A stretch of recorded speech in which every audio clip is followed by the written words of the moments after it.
Bilan de la journée du lundi 9 décembre. Donc là, il n'y avait pas de news, donc là, il n'y a rien. Earning, il y avait les earnings d'Oracle qui sont plutôt mal passés.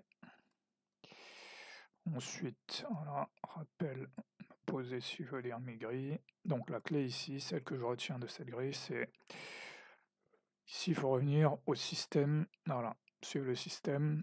Pendant la session asiatique, on a une baisse, la session on a une baisse, donc rejet mi-VU, forte probabilité que la baisse continue. Donc là, j'aurais pu mettre un ordre sur BJP et des ordres de vente, j'en vois pas.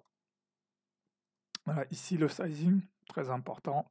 Si je ne size pas sur les signaux rares, le système est inefficient. Donc tout simplement, en fait, ces signaux-là se présentent pas souvent, donc quand ils se présentent, si je size pas correctement, bah, ce que je fais n'est pas efficace. Dans les phases d'attente, consulter bilan gris niveau, ça c'est très important, voilà, parce qu'il y a des grosses phases d'âge et des grosses phases d'attente, donc il faut que je me rappelle que dans ces phases d'attente, il ne faut pas se distraire, il faut rester concentré. Voilà. Donc ici, voilà, on baisse sur la session asiatique, on baisse sur la session EU, donc c'est probable que ça continue. Donc dès l'ouverture ici, je peux vendre ici. Là, je m'attends à ce que la baisse continue. Donc voilà, typiquement, je m'attends à ce qu'il y ait des hausses, mais immédiatement après, par la baisse. Donc là, j'ai un second signal ici.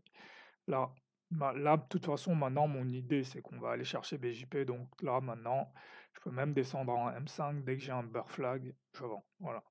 Ça, c'est pour ça que ces signaux-là, il faut bien les exploiter parce qu'ils sont relativement rares. Et un truc très, très important en plus, c'est que là, les trois indices sont convergents, en fait. Par exemple, je peux voir que ici, vendredi, c'était pas du tout le cas. Il y avait le Nasdaq qui était en hausse, le Dow qui était en baisse, le S&P qui était dans un range. Donc, or là, les trois indices vont dans la même direction, donc ça, c'est relativement rare. Le signal, en plus, avant l'ouverture, est relativement rare, donc ça, c'est vraiment des moments qui se présentent pas souvent, donc il faut les exploiter. Donc là, il n'y a pas grand-chose à dire. Dans ce genre de signaux, c'est assez clair, voilà. On part du milieu, on va chercher le plus bas, donc voilà, ça part d'un coup, c'est rapide. C'est réglé en 1 heure. Ici, je peux mettre un ordre d'achat, voilà, parce que ça aussi, ça fait partie de mon système. Ici aussi, je peux faire un ordre d'achat. En plus, ce qui est même intéressant, c'est que je peux jouer les lags. Ici, par exemple, le Dow et le S&P sont déjà arrivés sur leur BJP, alors que ici, le Nasdaq n'est pas encore arrivé, donc j'aurais même pu jouer le lag ici encore. Voilà. Et aussi, ça m'indiquait que voilà, il peut y avoir une déviation. Donc voilà, la réintégration. Donc pareil, ici, ça aurait été raisonnable d'acheter, mais bon, si j'ai pris mes points ici sur la vente, je ne serais pas parti sur les achats, mais par exemple, voilà, si j'étais arrivé ici à 17 h, j'aurais pu acheter.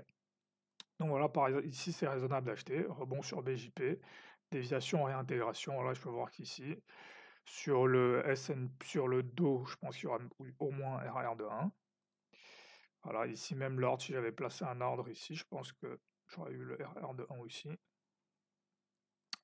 Donc voilà, ensuite ici, phase un peu d'incompréhension. Là aussi, ça pourrait être raisonnable de vendre parce que là, ça ressemble quand même à un rejet. Mais ici, là, ça devient plus flou. Là, je pourrais voir un double bottom ici et me dire, voilà, raisonnable de racheter. Ici, maintenant, voilà, si jamais ça échoue, je dois placer un ordre de vente ici. Voilà, pareil ici. Un ordre de vente ici sous la dernière bougie verte. Ici, pareil. Au cas où ce mouvement-là échoue, ça devient très probable qu'on va avoir une leg 2.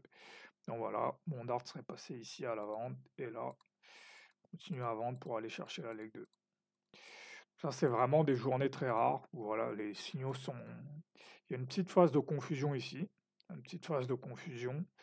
Mais voilà, si j'ai bien tradé ici, pourquoi venir chercher cette confusion? Et en plus, voilà, la leg 2 ici, même si je me suis perdu un peu ici, la leg 2 ici reste assez claire. Donc voilà pour cette journée. Donc si je regarde les autres, bon là, je vais juste regarder celui-là. Donc là, le Nasdaq, qu'est-ce qui se passe? Ouais, il y a une petite correction, mais rien de dramatique. La dynamique de hausse reste assez claire, hein. Pas trop de problèmes sur là où on va. Donc là, on est passé un peu sous BJP, donc soit c'est un dip, soit c'est une remise en cause, mais le dos, il y avait un gap, voilà, il y avait ce gap-là, et là, je pense qu'on est juste venu fermer le gap en fait. Ensuite, le FTSE, gros range le matin, et ensuite ça part vers 12 h. Donc, je pense que j'aurais rien fait là-dessus.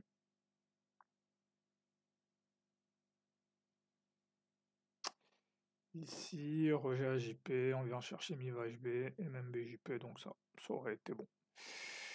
Donc voilà pour cette journée.